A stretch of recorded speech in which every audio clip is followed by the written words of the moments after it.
I'm experimenting. I'll cut this film in half because the future may be to do more shorter films, possibly, who knows.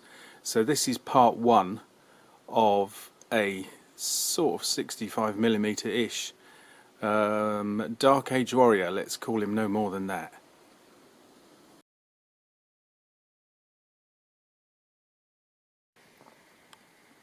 Oh no, what have I done? I've spent more money and I really shouldn't be doing that right now. But anyway, I seem to have done so somehow. Both are from Mitch's Military Models, which is in Penrith, which is in Cumbria, in the foothills of the Lake District, which is fabulous. And Penrith, it's got two castles, one in it and one on the outskirts of it, and it has 3 stone circles, one as a pair and one as a huge earthen henge with just I think 1 or 2 stones left, and associations with King Arthur. I think one of the circles is called King Arthur's Round Table or something, but other associations with King Arthur because, despite what they'd have you believe, King Edward I of England knew this.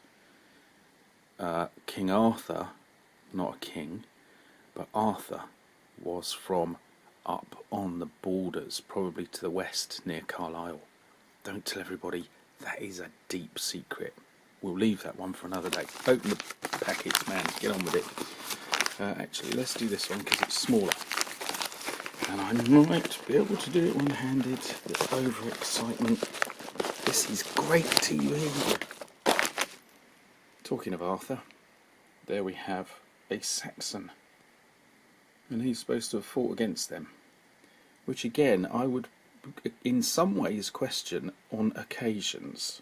Alliances do break down, don't they? And things like that. Anyway, here's this guy.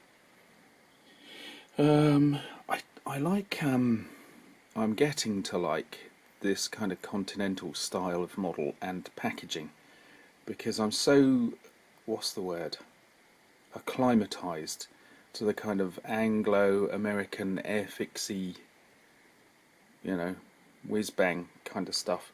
These moderate, stylish bits of presentation are rather cool now. I'm one of those people who's always looking for novelty and change. I wonder if you spotted that. And here's the other one.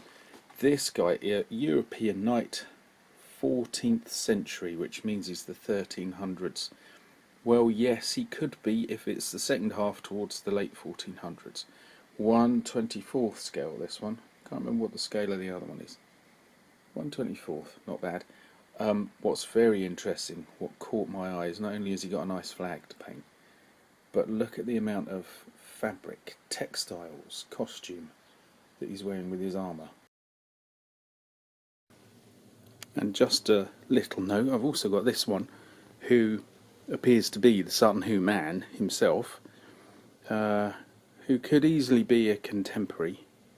All of this stuff had a very long lifespan and was probably handed down generation after generation. So these two characters could easily have fought side by side.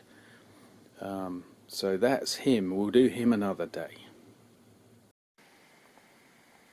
Well, what do you know, on the under-embellished piece of A4 paper with a lot of tiny writing, here we have, interestingly, don't know if you can see that, an important myth amongst the English-speaking peoples, and of course the British, Welsh-speaking peoples, is the myth of King Arthur, a sovereign leader and brave knight who defended the British Isles from invasion.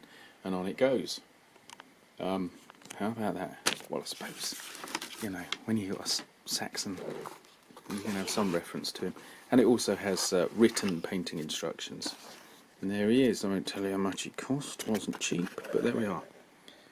And I'm assuming he's second hand. Detail looks good.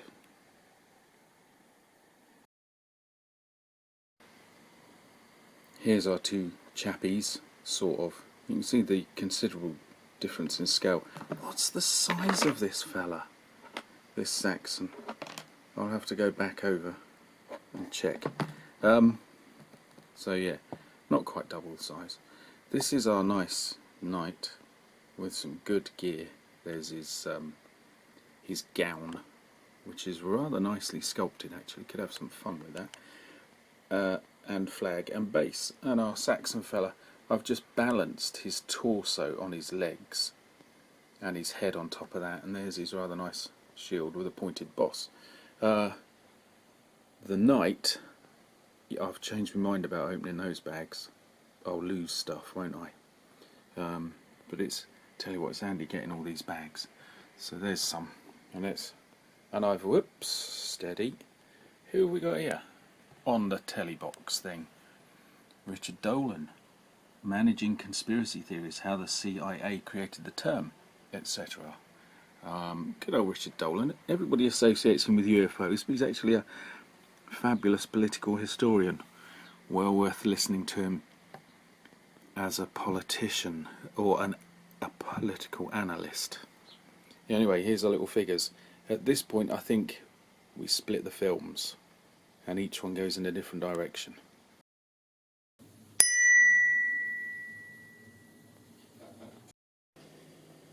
Here's our man, and sort of a layer also up from the base coat, and as you work in you start to find more detail comes out, so to speak, and you can see his upper torso has a leather sort of covering, is all I can really say at this point, and it's then held on with straps, and there's all kinds of other straps going on over it. This is rooted in the finds in the Sutton Hoo collection, a burial or something like a burial. No body was found, but it may have dissolved, the sand, acidic sand may have dissolved that, as it does. Anyway, dissolving also the leather and just leaving all the straps and buckles related to it. And from that it's possible to ascertain that he was wearing something similar to that. But the point is, because all the leather had gone, you don't know what shape it was or what detail there was on it. So the chances are actually more likely that he was wearing definitely a leather thing, but that it was shaped like one of those Roman muscle cuirasses, the ones that are sort of shaped like a naked torso. And he may even have had what's called whether it's patrouilles or truges, the sort of so the battery went flat on the camera. An hour and a half later or so, here we are. Anyway, all I was going to say is, and it may have had those sort of multitude of straps that hang down, called truges or patrouilles, as the Romans had. This is a cheapo repro, a little bit Greek in style as well, but you get the idea. This is the kind of thing they might have worn instead of a blank sheet of leather. This one's metal, and it's a very cheapo repro because I used it for a handling collection for displays, and half an hour of being handled by kids is around about the equivalent of 100 battles. So it's had a hard time. I've retired it now, it's overdue for a clean up, but it'll get there. Anyway, this is the kind of thing. Ignore the power poles. As usual, they get everywhere. And so yeah, this is the style that they might have worn. I've got a repro one that's kind of fake leather, which we'll have a look at. The light's not being so kind on this one, but anyway, you get the gist. That's the kind of thing that might have been made from leather and easily worn, light, but if it's boiled leather it goes nice and hard, which it probably would have been boiled to get the shape. So that, I suspect, is what most of these characters would have been wearing, because given that Rome sort of lost its grip on Britain in the early 400s. These guys will be around about the 420s, 30s-ish, there's no time at all.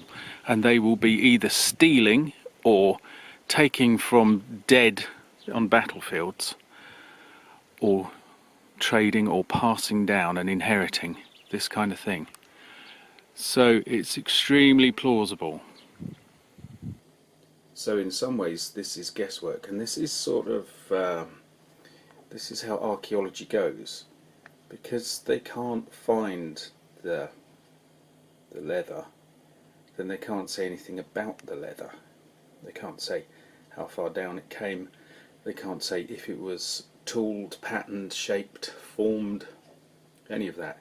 So we end up with the belief that the thing was blank. Whereas we have to move to the culture, and we have to look at the aspirations of the people commissioning these things. And it almost certainly was a muscle cuirass, but it probably had more ethnically relevant shaping and patterning. So in other words, it may have been like tooled leather on a fine Spanish chair from the 1600s. It may have had all kinds of patterns over the muscle and torso shape, and they may have been in the style of, in this case, a Germanic warrior or a Celtic warrior. So this, just having the flat surface, is the most wrong option of all. There's an interesting thing. The Arthurian period, the real one, is the end of the 400s, and people say Arthur didn't exist because sort of there's all this magic involved. Well, you cannot find a single person in the written documents pertaining to that period. There isn't a single person who doesn't have some kind of magic event attached to them, even if it's a saint and miracles. So the outcome of that is that nobody lived in the 400s. We all know that that can't be true. You can't have a whole century where nobody existed. I didn't need to spell that out, but you know. So for part 2 we will look into the helm, so to speak, and finish him off, and have a look at this ostler of the knife character.